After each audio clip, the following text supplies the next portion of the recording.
Georgia, I'd be sitting here calling a match with Shark Boy. It is absolutely an honor as well to be here as well, sir, calling this matchup.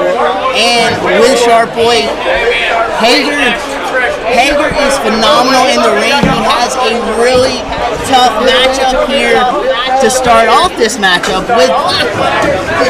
No knock on Blackwell, certainly, because Blackwell is definitely, and I say this about everybody I know, he's a hell of a competitor. Right. But he really is. I've been in there in the ring with him, and kind of in the vein of a Gold Dust or an Adrian Street, you think, okay, he's getting into my head, he's very flamboyant, but he is actually a very credentialed in-ring wrestler and performer. So you can't knock that just because he's a little unorthodox, if you will. Well, right there, outsmarting Hager a little bit, trying to go for a Karanova tie-up, ducking underneath, and now trying to... And there's the flamboyant stuff that I was talking about. Here we go with that pad out of his ring gear. I'm not sure that referee Ganymede should allow that.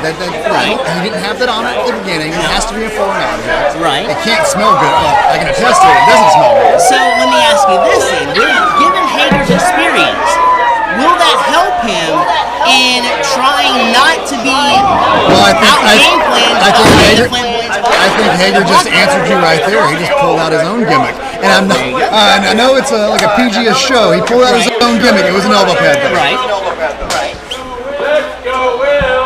You know, Hager's going to go toe for toe or elbow for elbow with Blackwell. He's not going to fall for any of the BS that Blackwell's going to do there. No, not at all. Hager's way too experienced and now going with a test of strength, but now back tripping Hager a little bit, taking him down, showing the strength off here of Blackwell, but Hager's right back on top, right back in the midst of it. Now, test of strength wise, as far as like strategic elements, what does this teach your opponent about what they're trying to do to you, or the game plan going into? I mean, it's clearly two guys trying to prove who's stronger, and obviously somebody like Blackwell, who has a lower center of gravity, who's a little bit stockier, may have an advantage, but he didn't. We saw that clearly Mr. Hager was doing well, and that's when you had to have a shortcut there by Blackwell. Yep. Proving he's kind of a jackass there, but he's about to get lit up for it. And there you see the chest absolutely collapsing on Blackwell, lighting up the chest like that Christmas tree we were talking about earlier. And there was a Christmas tree out here? I'm confused. I know I've been drinking a lot, but I thought it was only August. Yeah, exactly. It's a very COVID Christmas with Matt Sexton. Okay. And Christmas is August. I'm down with that. This is a Christmas right here, live wrestling in Augusta, Georgia. You can't get any better than that. Christmas come in August, so this is absolutely phenomenal to see as you have Hager now being backed into the corner, but also has a headlock on Blackwell. Mason Brix with that back tag that clearly Jim Cornette would be trapping himself right now. Because you got to get hand to hand. Danny Meade, referee, I guess is being a little lax tonight. That's okay. Because clearly I believe in the rules. I believe in pure professional wrestling. Senior wrestling.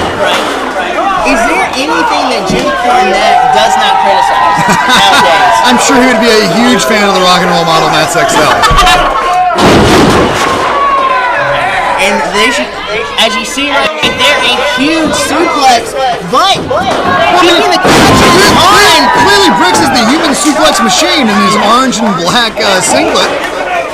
He's saying FTW right now. Oh, he's blocked on that one. Trying for a third one, but Blackwell sees it coming and blocks it, and then absolutely goes for punches in the midsection, and then a forearm straight to the mush of Brix. Clearly, like right in the eyes too, and that's not a fair competitive thing to do.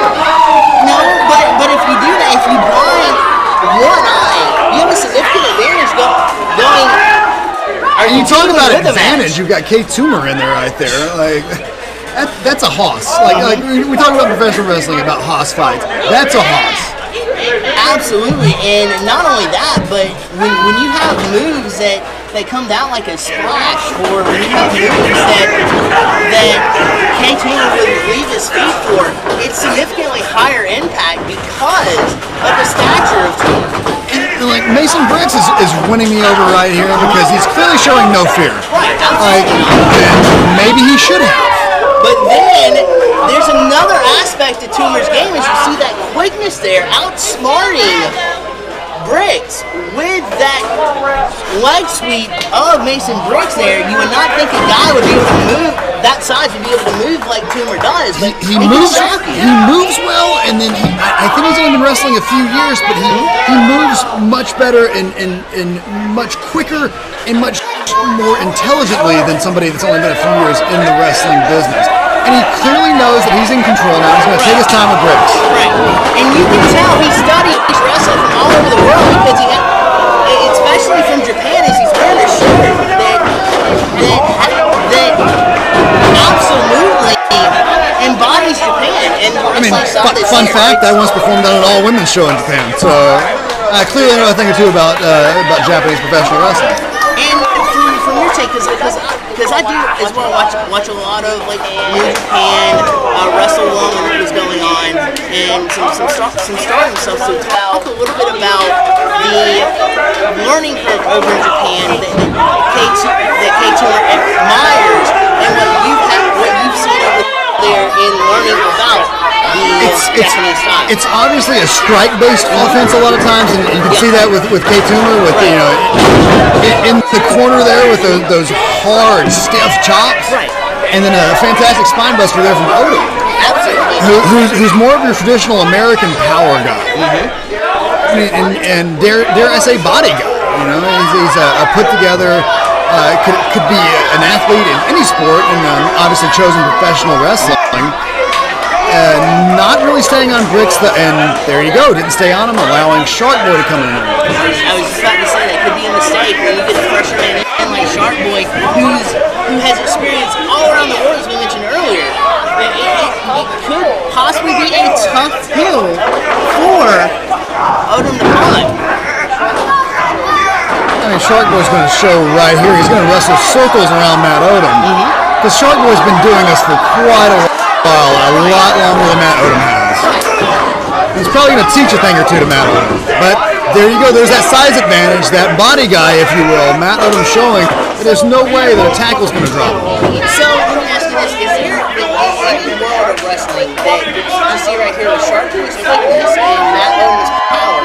Is there any world where power would out-finesse or out-strategize quickness? He's got to ground him. That's number one, because obviously if Shark Boy's moving, and then there you go, Shark Boy outwitting him. You trip the big guy. The power doesn't matter. We're all the same size. We're all the same height on the mat. Right.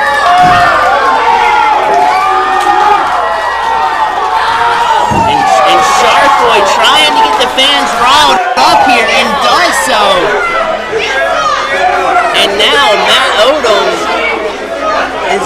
And this is where clearly, as your three-man team, you have to regroup. Your strategy was working for a while. When you had the big man Toomer in there, it was working just fine. Now Odam's in there. Now they're thrown off their game. You regroup. You get back. You implement your strategy, and you go back to what brung you to the dance. To use what good old JR said. So if you're Toomer and you're Blackwell here, are you talking strategy about how to combat Shark Boy if you get a chance to get in that ring to face him? Absolutely. This is where you take one of your three timeouts in the first half. You kind of come over there, huddle up, and say, "Hey, what we're doing is not working. How do we combat the experience and the quickness of Shark Boy?" And this is how you do it. You prove that you're this taller, stronger, bigger man.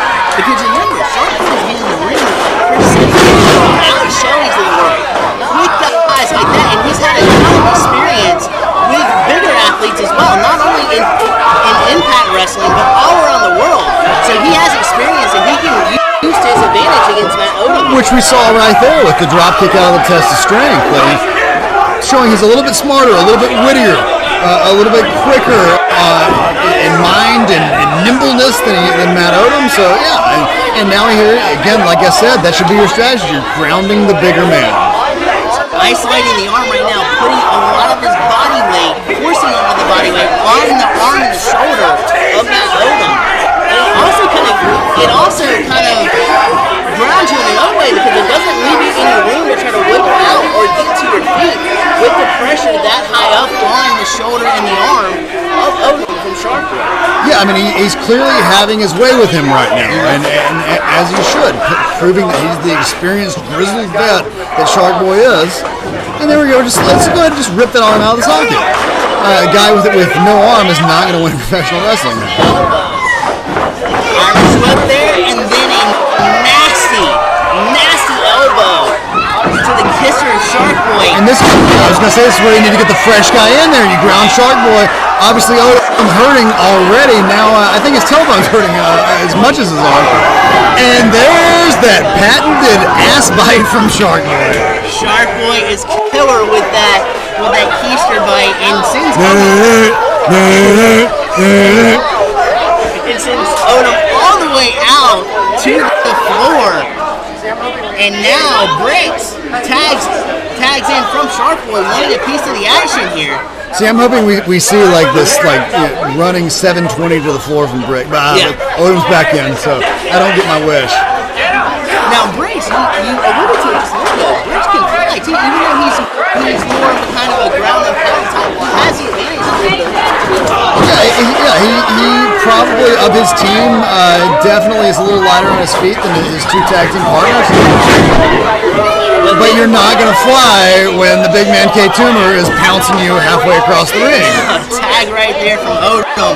Toomer comes in and just shellacks Brix right there with a spear, plants him on the ground. Now the objective for Brix is to catch your breath a little bit after that shot. And your objective for Blackwell, Odam, and Toomer, obviously, is you isolate this man. Right. You make sure he can't get over there to his other two fresher tag team partners, and you drop him on his head with a Saito suplex. Saito suplex, and not only that, but when you cut off that way, the ring in half like they're doing now, put Toomer around when you get it there, so that way you can frequently tag in and out and keep the pressure on your opponents. Absolutely, and then you make sure you use a man like this, and you take him far away from his tag team partners. But still, Brix showing he's got a little fight left in him. Maybe not the smartest strategy. Heart, willpower, and muster is all. Toomer's got to get him away from his tag team partners, right? And there you go. He made sure grab him. And the thing is, with a pin like that, even if you're not necessarily going to win the match, you're making him have to breathe out. You're making him have to use that muscle memory. You're making him have to use some effort. And there you go. Now we can work Brix over in the corner. And using a little bit of a double team advantage in the process. And now Blackwell tags in, and he is in full and firm control of Brix right here. You would think it would be to Brix's advantage to get a tag into either Sharkboy or Hager right now. Absolutely, and I mean, obviously I'm a big fan of Hager, a big fan of Brix, and certainly a big fan of Sharkboy. So I'm not liking seeing this, but it's smart professional wrestling from the other three-man team, Toomer, Blackwell, and Odam. Like I said, they've isolated that ring, and now they draw Sharkboy in. Danny Maid, referee, is going to go with him, and now you can kind of have your way with Brix, utilize that 5 count for a little longer. Some people might not like it, but it's smart strategy. So in essence, right there, with the ref turn to keep Hager and Sharkboy at bay, it was almost like a 3-on-1 handicap match. Exactly. Just a period of time. There's not a man in professional wrestling, Brix or otherwise, that's going to be able to beat 3 men by himself. Right. And that's again, when you're a tag team, that's a really good strategy to use when you can get the advantage of it, because it takes more gas out of your opponent's tank. Absolutely, and you're making Brix work harder, and the harder he works, the easier it's going to be to pin him, and that's why you isolate him from the 2 freshmen in the corner. I can't emphasize that enough. That's you look at Brix right now. Brix, Brix is a professional athlete, but he's not going to be able to withstand this beating if you isolate him and do a 3-on-1 beatdown that you alluded to.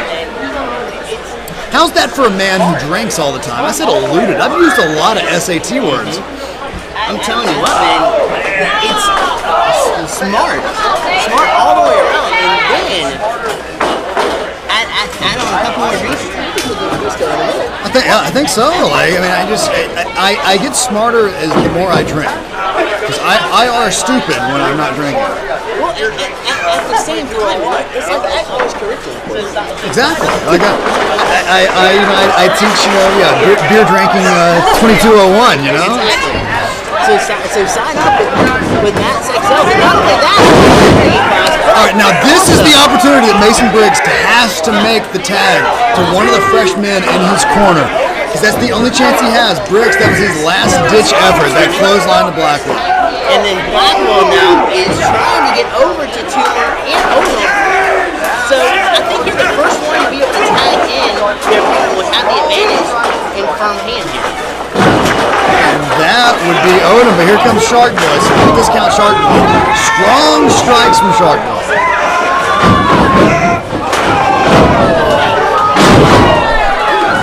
Oh, Cheryl, yeah, I'll say it again. I've done it once, I'll do it again. Shark Boy coming down. The only man with a better Steve Austin impersonation than me is Shark Boy. And he has perfected it over the years, coming down with a hard fist onto Matt Odam, who's now in for the team of Blackwell, Toomer, and Odam.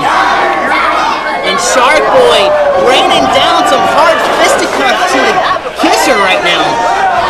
So we have beer drinking curriculum, and now we have mathematics as well, because the crowd's counting along with them. Not only that, but wrestling 101 as well. So we are teaching a full college course here tonight. I'm telling you what, you've been a great teacher, especially on commentary, here for all the fans to listen to as well. Problem, you put him too close to his corner, and a man like Toomer's there, like it's not gonna work. And now Toomer's getting shellacked here by Shark Boy with a couple of fists.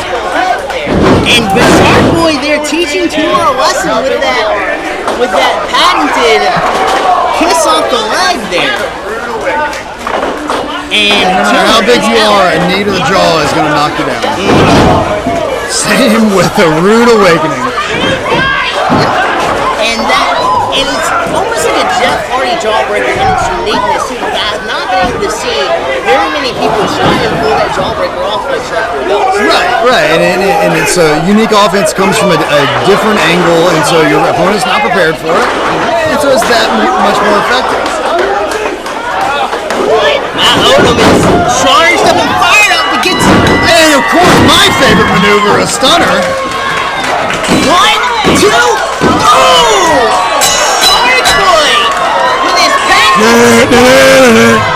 Stuns Odam Blackwell. Well, sir, it has been a pleasure and an honor to call this match with you. Yes, I have some sort of professional wrestling title match I need to go prepare for. So I thank you for having me, and we'll celebrate with beer as I'm the Livewire champion later. Thank you so much, Mr. Matt Self. It is an honor to be the Karl Hager, Mr. Brix, and TNA legend Shark Boy. So again, a very hard-fought match by Blackwell, Toomer, and Odam. But Shark Boy, Brix, and Hager pull out the W, and then Hager and Brix try to take out the monster of Toomer.